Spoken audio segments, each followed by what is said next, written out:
Jordan, did you hear there's a new Tesla model? Oh, we're finally getting the Roadster, Isaiah? Unfortunately not. I Oh, got the come next on. best thing. The next best thing. This episode is made possible by the support we get from Fort Collins Kia. If you are in the market for any electric Kia, not only do they never add market adjustments, they will deliver your car to you anywhere in the 48 contiguous states for out-of-spec viewers. More information in the link in this episode's description.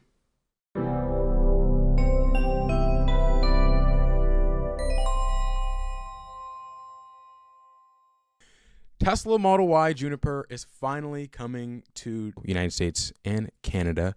So we are finally getting it here. Do our regular intro. Hello, welcome back to the Out of Spec podcast. My name is Isaiah. I'm here with Jordan. How are you doing, man? Great. I apologize for the audio quality, folks, but I am tuning in from the Out of Spec detailing studio because this is such hot news. I mean, literally the video from Tesla launched like 25 minutes ago. We've been researching, looking over all the details. I've been previewing. Kyle has a video of the new Model Y going up on our Out of Spec Reviews channel, probably at the same time of this podcast, more or less. So a lot of Model Y. I mean, it's like Model Y month is January, basically. Kind of like Cybertruck month was like last January-ish, December timeframe.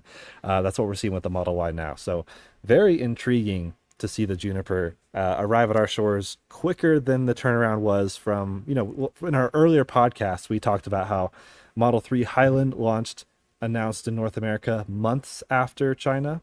In this case, it's been what, 2 weeks? Very fast. Quick turnaround. Awesome. So let's just jump right into the configurator here. I mean, right, we have an entire podcast. I'll have that linked up here on the iCard, and you can watch that, as well as, right, Jordan said, Kyle will have a video, and then we have another video talking about it on the Out of Spec Reviews channel. But for the most part, right, everything is the same as we talked about. We're seeing a small improvement in range, facial, front light design change, interior changes similar to the Model 3 Highland. Of course, the rear taillight design changes. New aero wheels. These are called the cross flow wheels. I believe that's different than what they originally called it in China. Do you remember? I don't remember actually. I was trying to look up that on the side here. But yeah, the wheel naming convention is just always changing with Tesla. That's what I've learned. You just can't try to remember something. Once we passed Arachnid, it's all been downhill from there. Unfortunately, we're not getting the blue, the cool like pastel blue that China, the Asian Pacific markets got. We're here with stealth gray, pearl white, ultra red, and quicksilver, which are great colors, but we're missing that nice blue color here. Now, it is the launch edition, right? Same thing as we saw with the Cybertruck, the Founders series. So here, starting at $59,990 with deliveries beginning in March. Limited release, reimagined exterior design, or refined interior, of course, coming with full self-driving supervised. And you can even get this comparison here. If it compares the all the Model Y current gen to the new gen.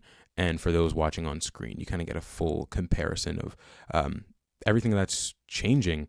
Now, second row, two-way folding and heated seats. First row, power recline, heated and ventilated, which same thing we're seeing here.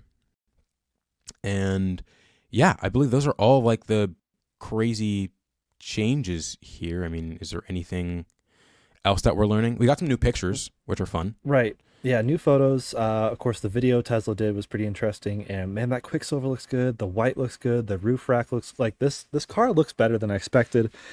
And if you guys want to see really more in-depth video coverage, of course, check out Kyle's video on the China one, which of course is China, but not, it's not going to be much different. In fact, we are also getting the turn signal stock in the US, which was something everyone was trying to figure out. And Kyle has Tesla's official response, which is BS in his words.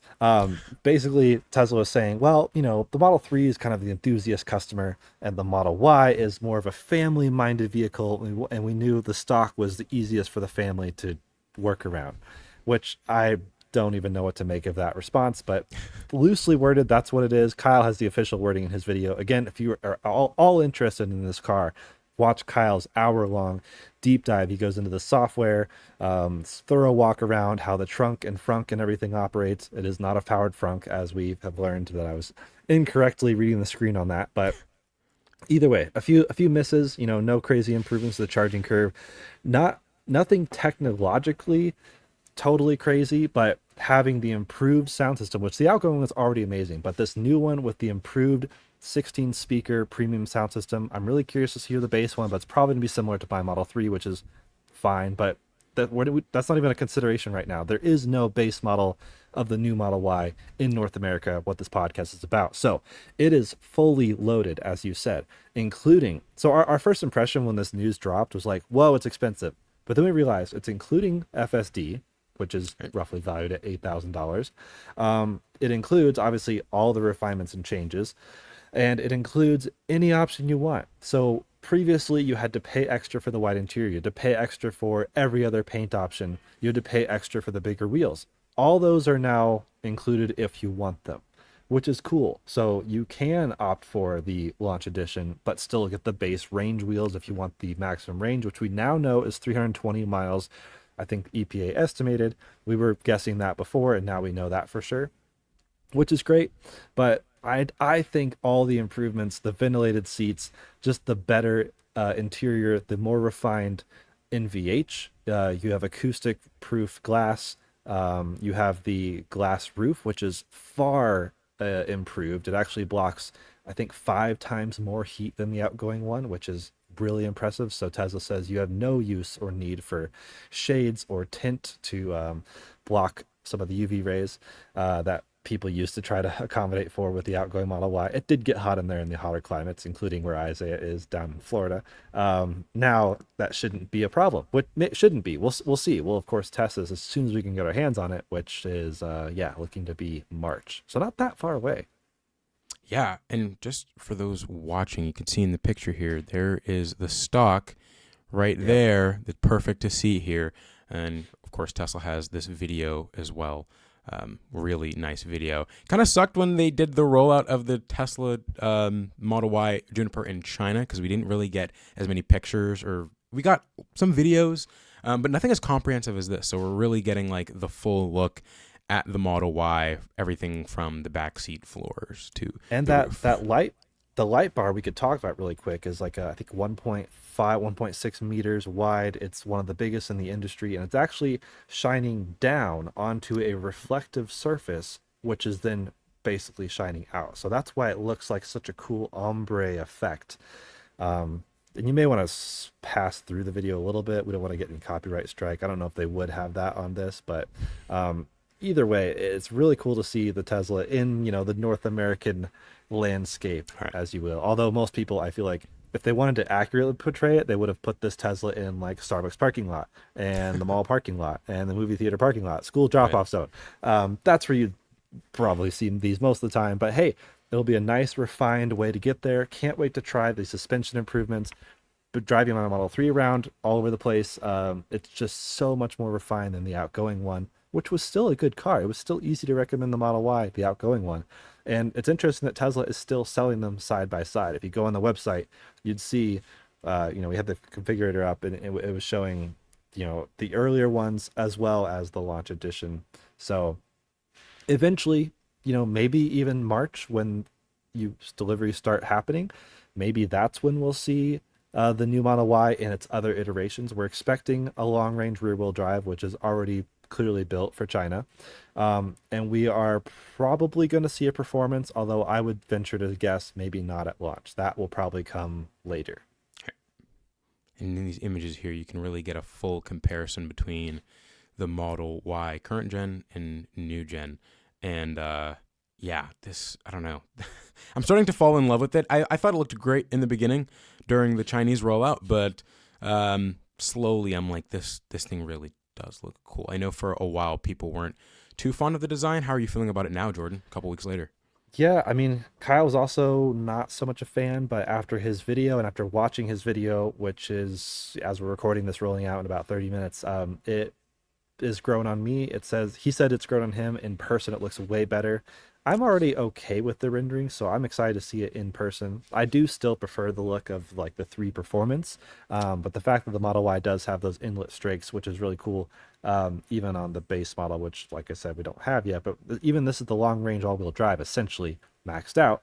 The long range all wheel drive of the Model 3 don't have that component on the grill, or the bumper, I should say. So it's grown on me too. I really do need to see it in person, but it's just such a good car. 60 grand is a bit steep. I know it does come with all the features, and people who are yelling about how it's too expensive, I mean, need I remind you, the Cybertruck launched with a $20,000 price hike for the Foundation series, which you can think of similar to the launch series, and that came with FSD, which was not available actually at delivery, and a bunch of other things that were not even available yet. So when you compare that to this, suddenly the price hike of 60 grand versus, what does the long range rear wheel drive start at now? Is that 47,990. Yeah, so that's only 12,000 difference, instead of 20,000 for arguably comparable additional features, plus having, yeah, all the paint and wheels. I mean, right now, if you want white interior, Quicksilver, bigger wheels, you're looking at 4 or 5 grand right there. Plus the FSD, that's where the cost goes. So maybe it depends. If you are really looking for a base model, you don't want the nicer wheels, you didn't even want the nicer color, maybe wait. You didn't want FSD, maybe wait. But if you are someone who does want all those things, maybe jump on this. I don't know. Yeah. I'm curious to see how the first ones are built. Build quality is huge. Tesla has been one of those companies to launch something maybe not perfect and then refine the build quality over the first dozen thousands of VINs. But maybe they've already got it kind of figured out. Yeah. You can get a decent deal, about $1,000 to $2,000 off for inventory Model Ys. Especially as, right, we see this new Model Y here, people are going to, we're likely going to see the prices of these drop more and more. So Yeah. if all of these new features aren't speaking out to you and you're fine with dealing with having the current gen, which is already such a great vehicle, then there are some decent offers here for the all-wheel drive and performance. Rear-wheel drive, unfortunately, there doesn't seem to be many in inventory. Right. Yep. So I don't know. That's really all my thoughts. It's confusing, like, oh, it's expensive. Wait, it's actually a good deal when you factor Yeah. in everything it comes with, if those are things you value, with which is how you buy a car anyways. I mean, there's different trims for different reasons, and if the trim appeals to you, go for it. Awesome. Alrighty. It is so awesome to see this Model Y finally coming to the United States. Very soon we will see this here on Tesla Service Center and showroom floors. And I cannot wait. Such a quick turnaround. I know the time difference between the Model 3 in China and then the wait to the United States was like, people hated it. Hated it so much. I went to Japan and saw it in person, and still almost a year later, then the Model 3 finally hit the floor in the United States. So it's great to see this here. But as I said, right, Jordan said, Kyle's review will be over here on the iCard, as well as linked in the description. Let us know what you guys think down in the comment section below. Jordan, do you have anything else to say? Yeah, I want to know if everyone thinks this is worth it, and are you bummed about the blue not being, like, everyone's so excited about the blue and it's not Yeah. in the options list. I don't understand that, but I guess we'll wait and see. China's Model Ys, I guess, would be built in China. Maybe their paint shop is more capable than ours in Fremont or wherever ours are built. So that's a bit disappointing, but we could see more colors roll out. We probably will, especially when the other trims come. Maybe they'll add the blue. Maybe they'll add something different. How cool would it be to have a North American color unique, whereas China gets the blue? Right. Give us a green or something. That would be pretty cool. But I'm curious to see what people think of this. Is it worth it? Are you excited? Or are you now realizing, you know what, I'm going to go buy the old Model Y, which again, I still think is a good car, still recommend it. But this is such a compelling package, packed full of features that I do care about and I am impressed with.